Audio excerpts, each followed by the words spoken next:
దేవుని కోపాన్ని తప్పించుకోవడానికి గానీ, లేదా రక్షించబడడానికి కానీ ఎవరి సిఫారసులైనా పనిచేస్తాయా? దేవునికి మనపైన ఎటువంటి అధికారం ఉంది? ఈ విషయాలను పరిశీలిద్దాం.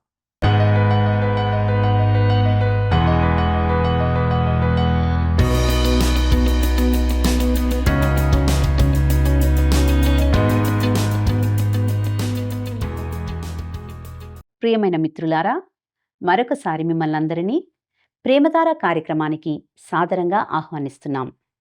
దేవుని దయలో, ఆయన మహాకృపలో మీరందరూ వర్ధిల్లుతూ క్షేమంగా మరియు సంతోషంగా ఉన్నారని మేము విశ్వసిస్తున్నాం.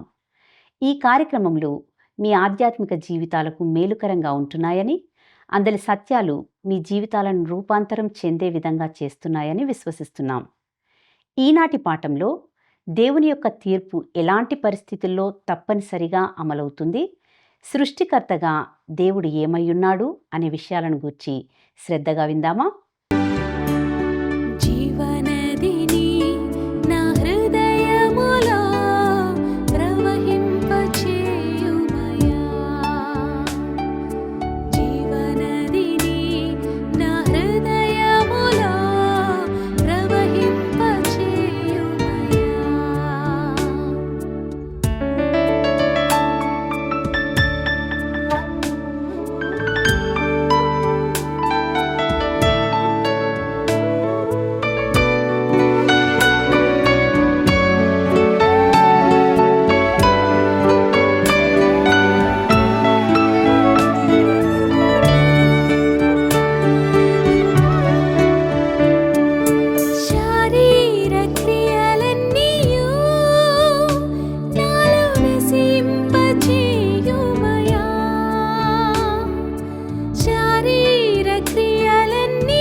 క్రీస్తునందు ప్రియమైన ప్రేమధార టీవీ వీక్షకులందరికీ మన రక్షకుడైన యేసుక్రీస్తు సాటిలేని నామంలో శుభములు తెలియజేస్తున్నాం. నేటి మన ఈ పాఠంలో ఇర్మియా గ్రంథము 15వ అధ్యాయము 1 నుండి 18వ అధ్యాయము మొదటి 6 వచనాల వరకు ధ్యానించుకోబోతున్నాం. ఇక 15వ అధ్యాయంలో ఇర్మియా ఒక మనస్తాపంతో కూడిన వ్యక్తిగా, తన ప్రజల కోసం ప్రార్థించడానికి దేవుని వద్దకు వెళ్ళాలనుకున్న వ్యక్తిగా మనము చూస్తాం. అది చాలా సరి అయిన మరియు మంచి కోరికగా ఉంటున్నది. అయితే దేవుడు అతనికి ఒక ఆసక్తికరమైన విషయాన్ని చెప్పాలనుకుంటున్నాడు. ఇర్మియా గ్రంథము 15వ అధ్యాయము 1 వచనాన్ని గమనిద్దాం. అప్పుడు యెహోవా నాకీలాగు సెలవిచ్చెను, మోషేయు సమూయేలును నా ఎదుట నిలవబడినను ఈ ప్రజలను అంగీకరించుటకు నాకు మనసుండదు. నా సన్నిధి నుండకుండా వారిని వెళ్ళగొట్టుము. ప్రియులారా, ప్రజలు దేవుని నుండి చాలా దూరంగా వెళ్ళిపోయారు. వారిపై తీర్పు తప్పక రావాల్సి ఉంది. వారు క్షమాపణకు ఏ మార్గము లేని స్థితికి చేరుకున్నారు. వారు చెర నుండి తప్పించుకోలేని స్థితిలో ఉంటున్నారు. ప్రభువు ఇర్మియాతో తన ప్రార్థనలు దేవుడు వినడం లేదని అతడు అనుకోవద్దని చెప్పాడు. ఇర్మియా ప్రార్థనలో ఏమి తప్పులేదు. ఇక్కడ దేవుడు చెప్పినది ఏమిటంటే, ఈ ప్రజల కొరకు ప్రార్థించడానికి మోషే స్వయంగా తన ముందు నిలిచినప్పటికి కూడా నేను ఎంత మాత్రము వినను అని అంటున్నాడు. నిర్గమకాండము 32వ అధ్యాయంలో మోషే తన ప్రజల కోసం ఒక అద్భుతమైన మధ్యవర్తిగా మారిన సందర్భాన్ని మీకు జ్ఞాపకం చేయాలనుకుంటున్నాను. దేవుడు తన ప్రజలను నాశనం చేయబోతున్నప్పుడు మోషే వారి మధ్యన ఒక మధ్యవర్తిగా నిలిచి ఉంటున్నాడు. దేవుడు అతని ప్రార్థనకు సమాధానమిచ్చి ప్రజలను కాపాడాడు. కానీ ఇప్పుడు అదే మోషే స్వయంగా ఈ ప్రజల కోసం మధ్యవర్తిగా నిలిచినప్పటికీ అది ఏమాత్రము ప్రయోజనం చేకూర్చదు అని దేవుడు అంటున్నాడు. ఇక సమూయేలు కూడా ప్రజల కోసం ప్రార్థించిన మరొక వ్యక్తి. అతని కారణంగా తీర్పు మళ్ళీ నివారించబడింది. కానీ ఇప్పుడు సమూయేలు ప్రార్థించినా తీర్పును తప్పించలేమని దేవుడు అంటున్నాడు. ప్రజలు హద్దు మీరిపోయారు మరియు తీర్పు అనివార్యమైంది. ఇప్పుడు ఇర్మియా ఎందుకు కేవలం తీర్పు సందేశాన్ని మాత్రమే ఇస్తున్నాడో మనము అర్థం చేసుకోవచ్చు. ఇర్మియా గ్రంథము 15వ అధ్యాయము 5-6 వచనాలను గమనిద్దాం. యెరూషలేమా, నిన్ను కరుణించువాడెవడు? నీ యందు జాలిపడువాడెవడు? కుశల ప్రశ్నలు అడుగుటకు ఎవడు త్రోవ విడిచి నీ యొద్దకు వచ్చును? యెహోవా వాక్కు ఇదే. నీవు నన్ను విసర్జించి ఉన్నావు, వెనుక తీసి ఉన్నావు గనుక నిన్ను నశింప చేయునట్లు నేను నీ మీదికి నా చేతిని చాచియున్నాను. సంతాపపడి నేను విసికియున్నాను. ప్రియులారా, ఇక్కడ నీవు వెనుక తీసి ఉన్నావు అనగా ఆధ్యాత్మికంగా వెనుకకు జారిపోయావు అని అర్థం. దేవుడు అంటున్నాడు, సంతాపపడి నేను విసికియున్నాను. వారు ఎన్నోసార్లు దేవుని వద్దకు ఏడుస్తూ వచ్చి ఇక బాగుపడతామని వాగ్దానాలు చేశారు. కానీ వారు మళ్ళీ పాత పాపంలోకే తిరిగి వెళ్తూ వచ్చారు. దేవుడు ఇక ఈ విషయంలో అలసిపోయాడు మరియు ఇప్పుడు వారికి తీర్పు తీర్చడానికి సమయం వచ్చిందని ఆయన అంటున్నాడు. ఈ సందేశము ఇర్మియా కొరకు ప్రజాదరణను ఎంతమాత్రము పెంచదని మీరు గమనించవచ్చు.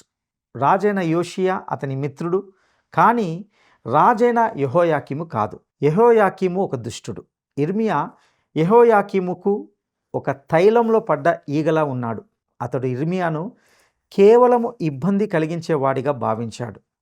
ఇర్మియా ఈ కఠినమైన సందేశాన్ని అందించాల్సిన విలాప ప్రవక్తగా అతడు ప్రభు వద్దకు వెళ్ళి ఈ విధంగా మొరపెట్టుకున్నాడు. ఇర్మియా గ్రంథము 15వ అధ్యాయము 10వ వచనాన్ని గమనిద్దాం. అయ్యో నాకు శ్రమ! నా తల్లి జగడమాడువానిగాను దేశస్థులందరితో కలహించువానిగాను నీవేళ నన్ను కంటివి.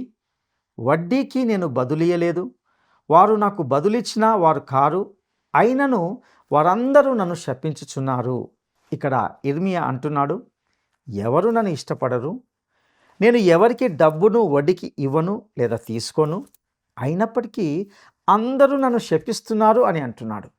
ఈరోజు కూడా మనకు ఒక సామెత ఉంది. మిత్రుడిని కోల్పోవాలంటే అతనికి డబ్బు రుణం ఇవ్వాలి.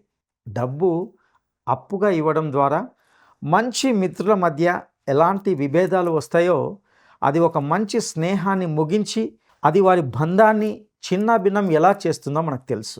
ఇక్కడ ఇర్మియా, నేను ఇక్కడ ఎవరికైనా డబ్బు ఇచ్చినట్లుగా ఎవరు నాతో స్నేహించడం లేదు అని అంటున్నాడు.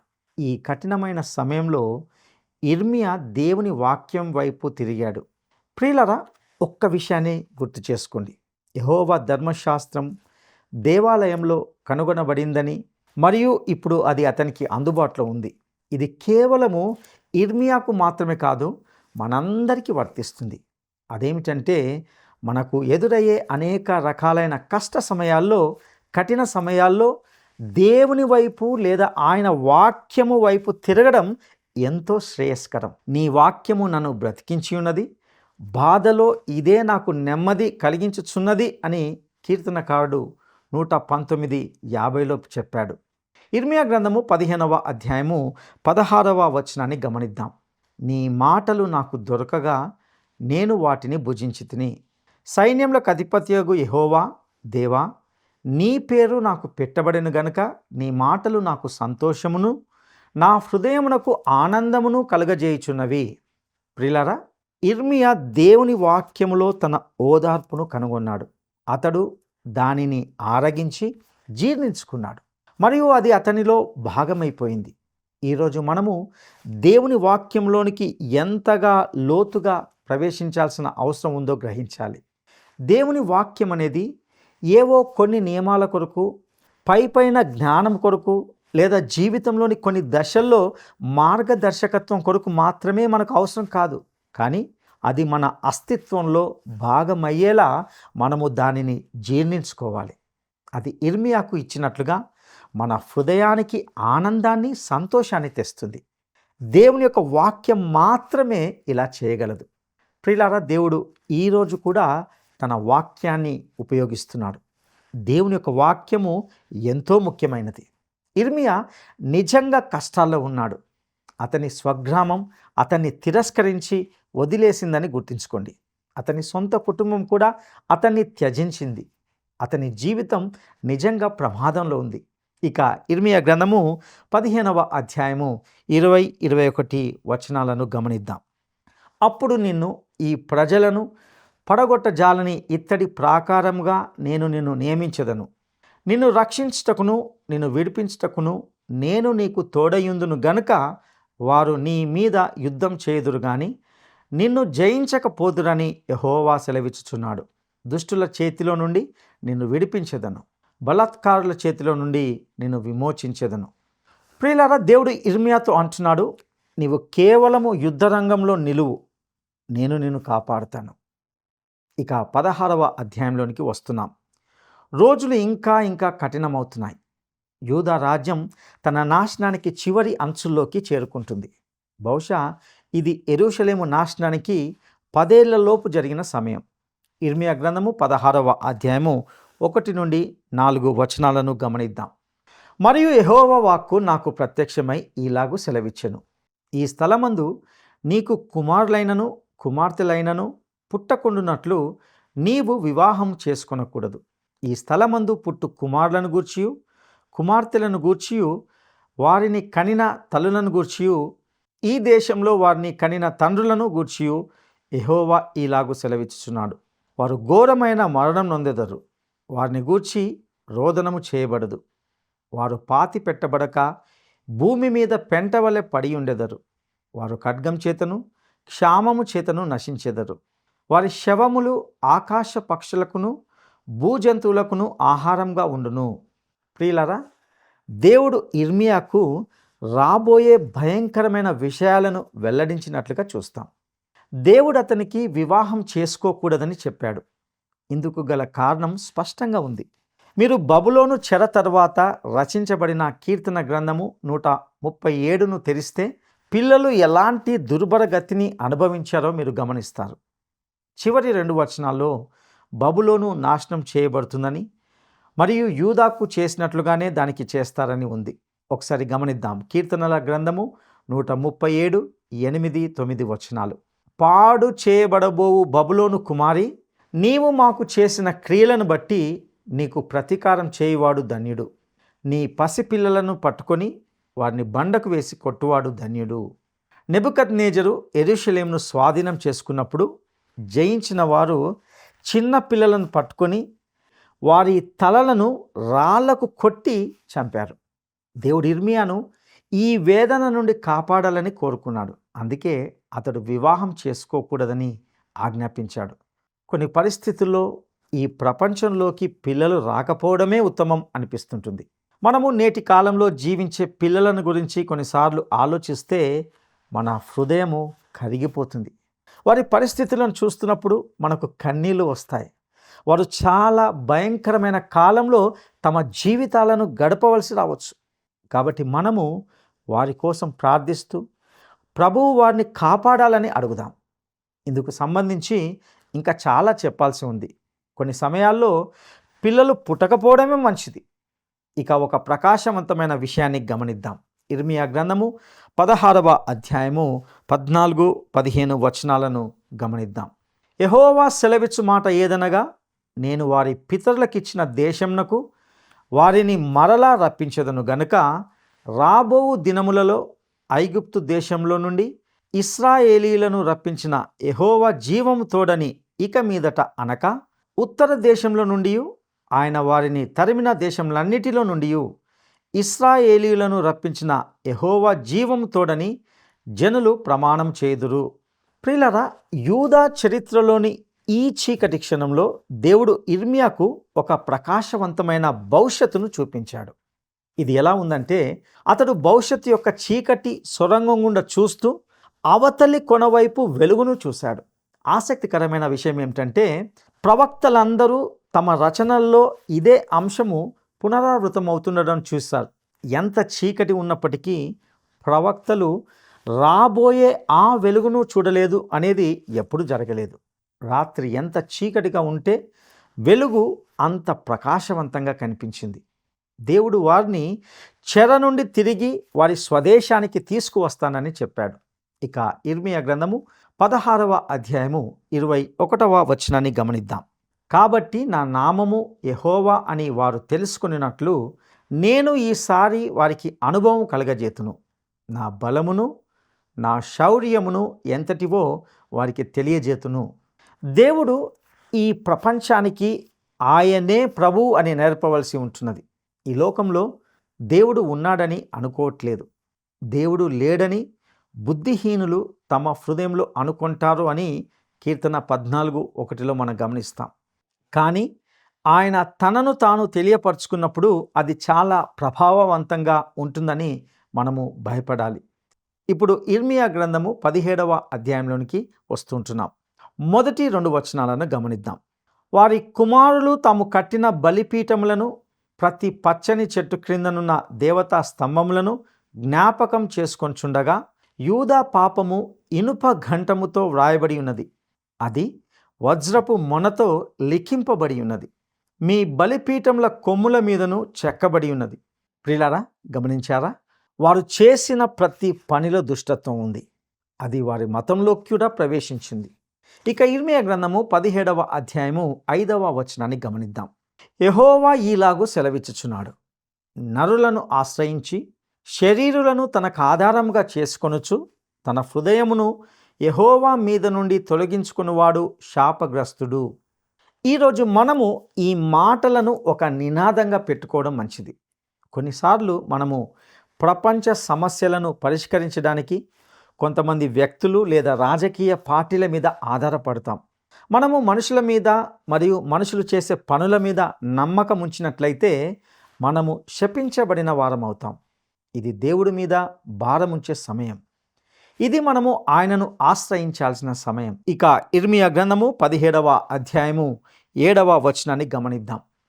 యెహోవాను నమ్ముకొనువాడు ధన్యుడు, యెహోవా వానికి ఆశ్రయముగా ఉండును. నిజంగా మనము ఆయన మీద భారం ఉంచినట్లయితే మనము ధన్యులమవుతాం. ఇక ఇర్మియా గ్రంథము 17వ అధ్యాయము 8వ వచనాన్ని గమనిద్దాం. వాడు జలముల యొద్ద నాటబడిన చెట్టు వలె నుండును, అది కాలువల ఓరను దాని వేలు తన్నును, వెట్ట కలిగినను దానికి భయపడదు, దాని ఆకు పచ్చగా నుండును, వర్షము లేని సంవత్సరంన చింత నొందదు, కాపు మానదు. ఇదే ఆలోచన మనము మొదటి కీర్తనలో కూడా చూస్తాం. మొదటి కీర్తన 2-3 వచనాలు. యెహోవా ధర్మశాస్త్రమునందు ఆనందించుచు దివారాత్రము దానిని ధ్యానించువాడు ధన్యుడు. అతడు నీటి కాలువల యోరను నాటబడినదై ఆకు వాడక తన కాలమందు ఫలమిచ్చు చెట్టు వలె నుండును, అతడు చేయునదంతయు సఫలమగును. ఇక ఇర్మియా గ్రంథము 17వ అధ్యాయము 9వ వచనాన్ని గమనిద్దాం. హృదయము ఆ నీటి కంటే మోసకరమైనది, అది ఘోరమైన వ్యాధి కలది, దానిని గ్రహింపగలవాడెవడు? ప్రియులారా, ఇది నీ హృదయానికి నా హృదయానికి కూడా వర్తిస్తుంది. దురదృష్టవశాత్తు మనందరికీ హృదయంలో సమస్య ఉంది. ఇక ఇర్మియా గ్రంథము 17వ అధ్యాయము 10వ వచనాన్ని గమనిద్దాం. ఒకని ప్రవర్తనను బట్టి వాని క్రియల ఫలము చొప్పున ప్రతీకారము చేయుటకు యెహోవా అను నేను హృదయమును పరిశోధించువాడను, అంతరింద్రియములను పరీక్షించువాడను. గుండె లేదా హృదయ మార్పిడిని దేవుడు మాత్రమే చేయగలడు. మనిషి ఇప్పుడు భౌతికంగా ఇలాంటి పనులు చేస్తున్నాడు, కానీ దేవుడు ఎంతో కాలంగా ఆధ్యాత్మికంగా ఇది చేస్తూ ఉన్నాడు. మనము ఆయన వద్దకు వచ్చినప్పుడు ఆయన మనకు క్రొత్త జీవితాన్ని ఇస్తాడు. మనము క్రొత్తగా జన్మిస్తాం, క్రొత్త స్వభావాన్ని పొందుతాం. కొన్నిసార్లు ప్రసంగికులుగా మనము మీ హృదయాన్ని ప్రభువుకు అర్పించండి అనే పదబంధాన్ని ఉపయోగిస్తాం. సరే, నీది కానీ నాది కానీ ఆ పాత మురికి అశుద్ధమైన హృదయంతో దేవుడు ఏమి చేయాలనుకుంటాడు? అది ఆయనకు అక్కర్లేదు. హృదయము అన్నిటికంటే మోసపూరితమైనది. ఆయన మీకు క్రొత్త హృదయాన్ని ఇవ్వాలనుకుంటాడు. ఆయన గుండె నిపుణుడు, ఆయన గొప్ప వైద్యుడు. ఇప్పుడు మనము ఈ అధ్యాయాన్ని ఒక గొప్ప వచనంతో ముగిస్తాం. ఇర్మియా గ్రంథము 17వ అధ్యాయము 12వ వచనము. ఉన్నత స్థలమున నుండి మహిమగల సింహాసనము మొదటి నుండి మా పరిశుద్ధాలయ స్థానము. ప్రియులరా, ఇదే ఒక మానవునికున్న నిరీక్షణ. అందరి హృదయాలు మోసపూరితమైనవి, మురికైనవి, అశుద్ధమైనవి మరియు దుష్టమైనవి. కానీ ఒక పవిత్రమైన స్థలం ఉంది. ఉన్నత స్థలమున నుండి మహిమగల సింహాసనము మొదటి నుండి మా పరిశుద్ధాలయ స్థానము. పరిశుద్ధాలయ స్థానము కేవలము ఆరాధన స్థలం మాత్రమే కాదు, అది సురక్షితమైన స్థలం, శాంతి స్థలం. దేవుడు తన ప్రజలకు కొన్ని పట్టణాలను ఇచ్చాడు. అవి ఆశ్రయపురాలు, వారు రక్షించబడే పవిత్ర స్థలాలు. నా ప్రియ స్నేహితుడా, ఇవి భయంకరమైన రోజులు. మన ఇళ్లలో కూడా మనము సురక్షితంగా లేము.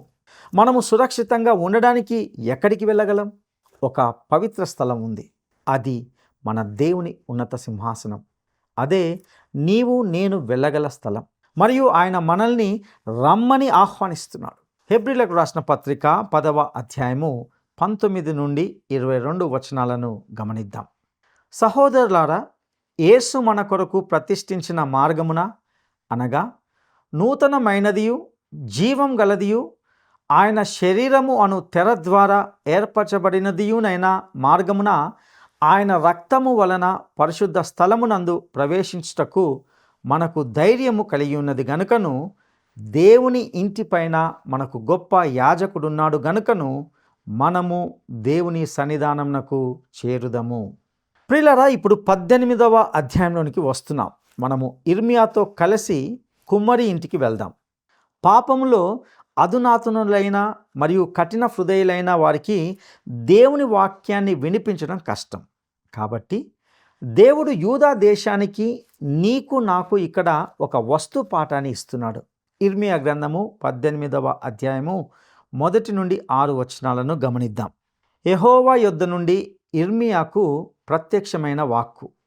నీవు లేచి కుమ్మరి ఇంటికి పొమ్ము, అక్కడ నా మాటలు నీకు తెలియజేతును. నేను కుమ్మరి ఇంటికి వెళ్ళగా వాడు తన సారె మీద పని చేయుచుండెను. కుమ్మరి జిగట మంటితో చేయుచున్న కుండ వాని చేతిలో విడిపోగా ఆ జిగట మన్ను మరలా తీసుకొని కుమ్మరి తనకు యుక్తమైనట్లుగా దానితో మరి ఒక కుండ చేసెను. అంతటా యెహోవా వాక్కు నాకు ప్రత్యక్షమై ఈలాగు సెలవిచ్చెను. ఇశ్రాయేలు వారలారా, ఈ కుమ్మరి మంటికి చేసినట్లు నేను మీకు చేయలేనా? ఇదే యెహోవా వాక్కు. జిగటమన్ను కుమ్మరి చేతిలో ఉన్నట్టుగా ఇశ్రాయేలు వారలారా, మీరు నా చేతిలో ఉన్నారు.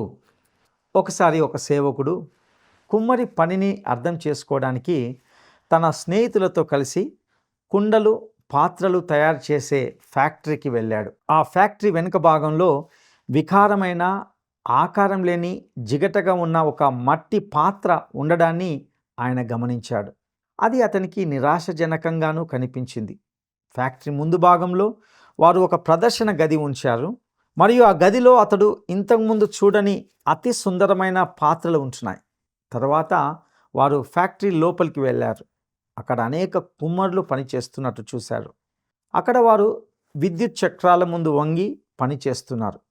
వారు ఆ నిస్సహాయమైన, నిరాశజనకమైన, వికారమైన, జిగటగా ఉన్న మట్టితో పూర్తిగా ఏకాగ్రతతో పనిచేస్తున్నారు. వారు దానిని మార్చి కళాత్మకమైన మంచి వస్తువులుగా రూపాంతరం చేయడంలో మునిగి ఉన్నారు. ఆ ఫ్యాక్టరీ వెనుక ఉన్న ఆ మట్టి కుప్పకు మరియు ప్రదర్శన గదిలో ఉన్నటువంటి ఆ అందమైన పాత్రల మధ్య తేడా ఏమిటంటే, ఆ కుమ్మరులు తమ సారె మీద పనిచేస్తూ చక్కటి పాత్రలను చేస్తున్నారు. ప్రియులారా, ఇప్పుడు దేవుడు ఇర్మియా ప్రవక్తను అలాంటి ఒక ప్రదేశానికి పంపాడు. అతన్ని ఒక ప్రసంగాన్ని చూపించడానికి పంపాడు.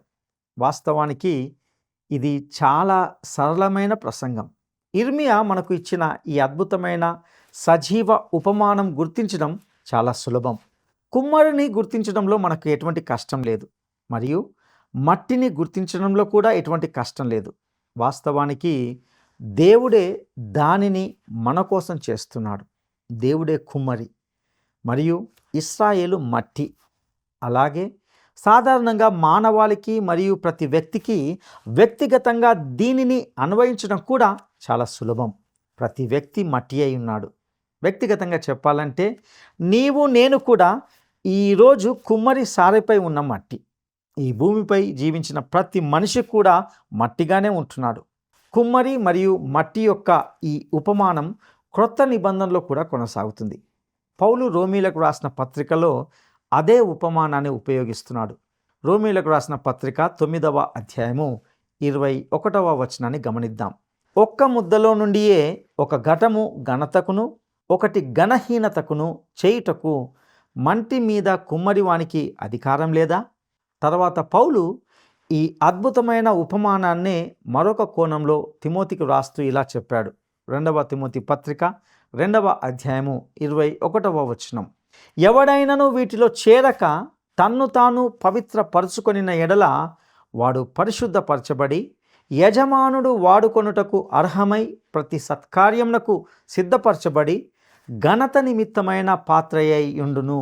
కాబట్టి ప్రియులారా, ఈ ఉపమానం అంతా కూడా దేవుని వాక్యం అంతటా కొనసాగుతుండడం మనం చూస్తాం. ఇందలి సత్యాలను మీ జీవితాలకు అన్వయించుకోగలరు. ఇక వచ్చే పాఠంలో మరింత లోతుగా కుమ్మరి యొక్క శక్తి, వ్యక్తిత్వం మరియు మట్టి యొక్క స్వభావం, శక్తిని గురించి తెలుసుకుందాం. సర్వశక్తిమంతుడైన దేవుడు మీకు తోడయుండి నడిపించునుగాక. దైవాశీస్సులు.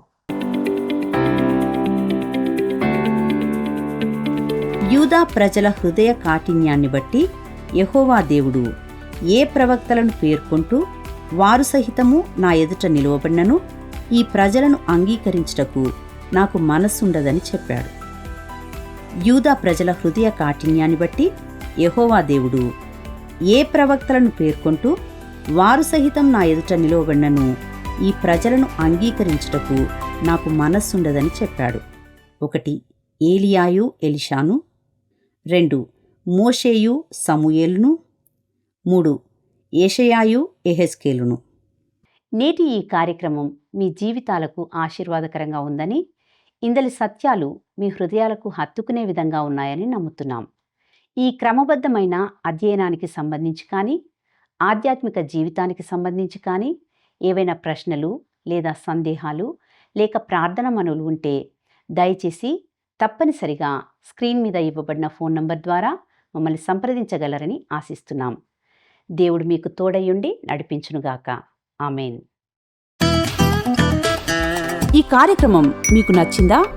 అయితే వెంటనే మిస్డ్ కాల్ ఇవ్వండి.